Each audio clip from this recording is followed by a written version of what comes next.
Hello again. This is the last of the China videos, I promise, and then we will move on to Japan.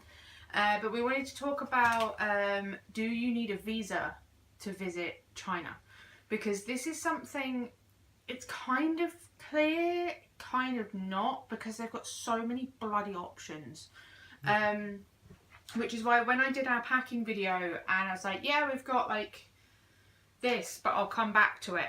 It's because, partly because of that, but partly because of like some stuff we have here for Japan. Now, because we're travelling onto a third country and we're from the UK and we were staying under 144 hours beginning midnight the day we arrived. Do you see what I mean? It's quite complicated.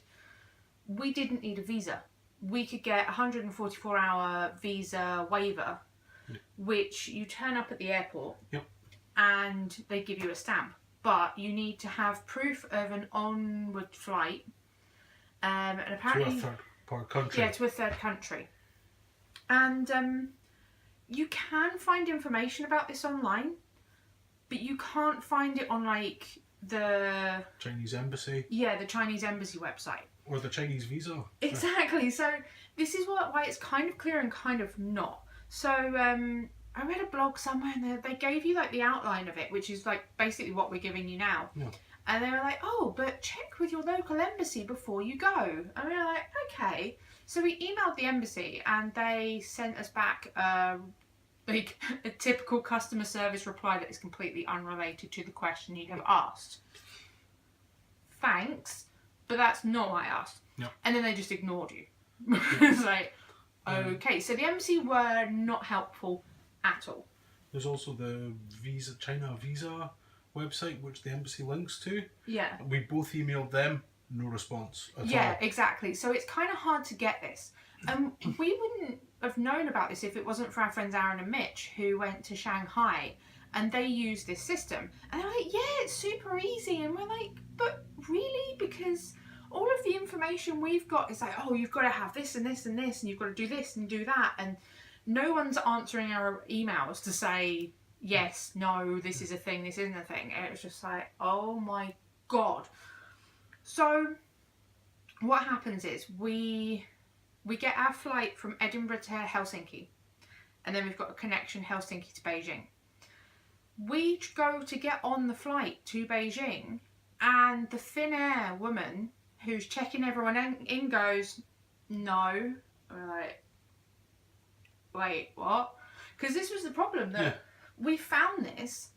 No one at the embassy would confirm or deny if this was even a thing. And then we get to the gate and they're like, no.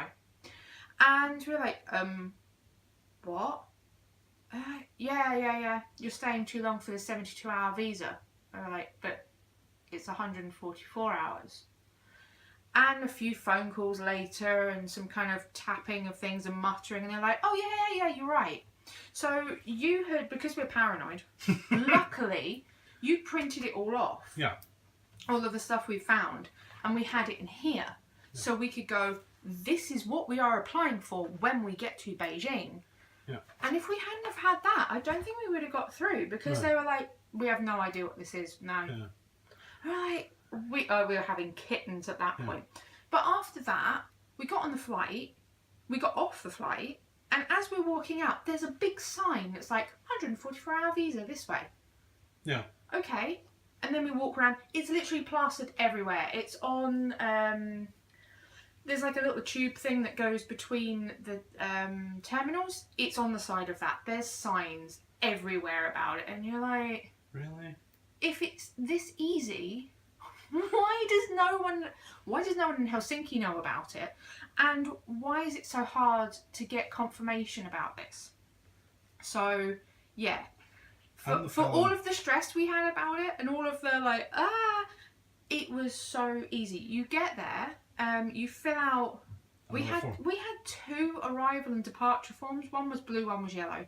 The yellow one we got on the flight, the blue one we got at the 144-hour desk. I'll happily fill out the same thing twice in different colours. That's fine. We did that. We had to have a printout of our onward flight. So that was just like, I've got another one here. Where are we? I just think whilst you're digging that out, one of the things I spoke to a colleague of mine. Yeah, here you go. Oh. Sorry. So one of those. It's just, it gives us our name, reservation code, where we're going, date, time. Actually, this is the exact one, because even if it's a connection, it works. Because we were peaking to Korea and then Korea to Tokyo, where we are now, and they're like, "Oh, you're flying to Korea? Yeah, that's fine." So they did, yeah. If you've got a connection, that just makes me think. If we were going straight back to the UK via Helsinki again, yeah. it probably would have worked, because they just noticed that and were like, "Yeah, that's fine." So if you are staying for under 144 hours, which is, it's a week basically. Yeah. Because we landed at 6 o'clock in the morning, but it didn't the clock didn't start until midnight. So we got a free day. Yeah. So yeah, that is an option if you are going to a third country. So luckily we haven't had to deal with a visa this time. Yeah. But if you are kind of country hopping, double check that, because you can, it saves a lot of hassle and it is a lot easier than it seems online. Yeah. So you were going to say about your colleague? My colleague, who is Chinese, I asked her about it and she said, "What's that?" And I told her about it and she just said, "Oh, no. I said, when I go to China, I do a 2-year visa, £151 per person for her, her husband, her 2 children." And she said, "And we know that we've just got to go back to China in under 2 years to get the most value out of it." Because that's the thing, the visa is quite expensive. Yeah. And also you've got to go through all the paperwork and everything, so if you can avoid it, brilliant. Yeah. But I think that's why they're kind of quiet about it, and there's not that much information about it outside of China, because it's only certain ports as well, so you can't do it just anywhere. For example, we couldn't leave Beijing. It was, you have 144 hours in Beijing. You can't go outside of that. Yeah.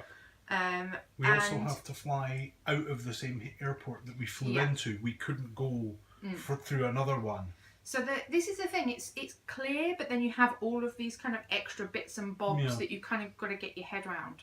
Which, yeah. So definitely check that out if you are country hopping, because it does make it a lot easier. There is information out there. I will put it, everything that we use, I'll put in the comments below. So that you can see that. Yep. And that's our ramblings about getting to China. That's us having minor kittens about it. That's us now willing to talk about it now that we've got into and left China without jinxing it. Yes. Because that was another thing. We were like, we are not talking about this until it's done, in case. Because you never know. You don't want to turn up and then for them to go, "Yeah, no, bye," and send you back again. Exactly. This is what, I was having so much stress over this, but it was fine. So yeah. You and me both. Thank you for watching. Yep. Don't forget to subscribe. Patreon as well. Yep. And we will start posting about Japan soon. And, yeah. See you later. Bye.